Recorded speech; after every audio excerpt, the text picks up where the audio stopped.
Welcome back. Picture a company trying to get CMMC Level 2 ready with one poor soul in IT holding all 110 NIST SP 800 171 controls like a grocery bag that's about to split in the parking lot.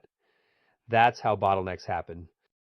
And the truth is, CMMC compliance only works when IT, HR, facilities, and leadership all share the load. Access control might lean technical, personnel security clearly touches HR, physical protection lives with facilities, policy approval and risk decisions, that's leadership territory. If one department tries to carry the whole thing, you don't get readiness. You get delay, confusion, and a lot of tired people staring at overdue tasks. So the team workflow page matters because it turns compliance from a solo grind into a coordinated operation.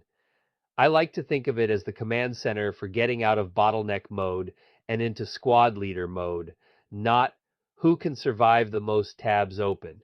More like who owns what, what's moving, what's waiting, and where do we need help right now? And that's a big shift because this platform already gives you the compliance map, the dashboard for overall readiness, the journey page with the 5 stages from foundation to audit ready, the health report with all 14 domains at a glance, and the controls page with all 110 controls organized by domain. But knowing the map isn't the same thing as moving a team across it. Team workflow is where the human part gets organized. At the center of that are 5 status cards, your pulse check for the whole team. In plain English, they're there to answer the questions leaders actually ask. How much work is assigned? What's in progress? What's waiting on review? What has been finalized? And where are we stuck? That's the heartbeat. You shouldn't have to dig through 14 domains and 110 controls just to figure out whether the mission is moving. And if you're thinking, well, can't people just message each other and keep a spreadsheet? Sure, for about 10 minutes. Then somebody updates a control status, somebody else uploads evidence, a policy gets generated in documents, a POA&M item opens, and now nobody's sure which version is real. Compliance is too interconnected for that. You've got evidence in the evidence locker, generated policies and SSPs and documents, scanner mappings from DocScanner, and remediation work in the POA&M tracker. The team needs one place to see the flow of work. That's why a team view is not some nice extra. It's operational discipline. It tells everybody from the IT lead to the facilities manager to the person signing off at the top what needs attention today. And once you can see the load clearly, you can actually share it clearly. The part I really like is that the workflow stays practical. 4 views, each doing a different job, and together they keep work from stalling out. First up is team progress. This is the living picture of who's doing what. So imagine you see Amy Rodriguez listed there. You can see her last active date, the domains assigned to her, and whether those assignments are moving. That matters because inactivity tells a story. Maybe she's swamped. Maybe she finished her part and forgot to mark it. Maybe she needs a hand, and that's where the nudge button comes in. A small thing, but useful. Not a giant management speech, just a clean prompt that says, hey, this item needs attention. Sometimes compliance advances one polite nudge at a time. Then there's domain assignment, and this is where delegation becomes real. All 14 CMMC domains are there: access control, awareness and training, audit and accountability, configuration management, identification and authentication, all the way through system and information integrity. Instead of vaguely saying it's handling compliance, you assign actual domain owners and due dates. HR can own personnel security. Facilities can take physical protection. Security or infrastructure staff may take identification and authentication or system and communications protection. Leadership can own approvals and accountability around policy and timing. That's how you stop treating CMMC like one giant blob and start treating it like manageable responsibility. Now, delegation alone can create a different mess.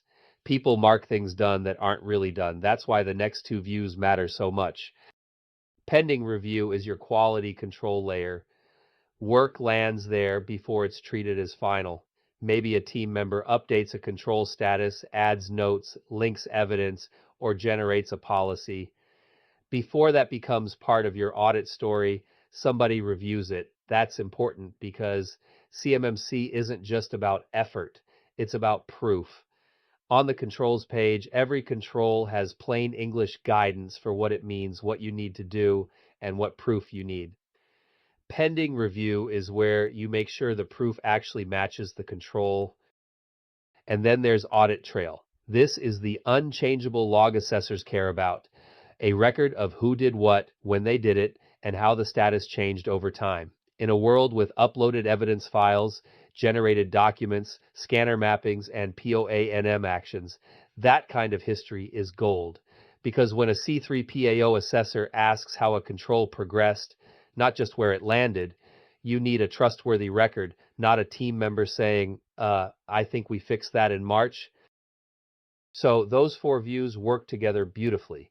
Team progress shows activity, domain assignment spreads responsibility, pending review protects quality, audit trail protects credibility. That's not flashy, but it is how real compliance work gets across the line.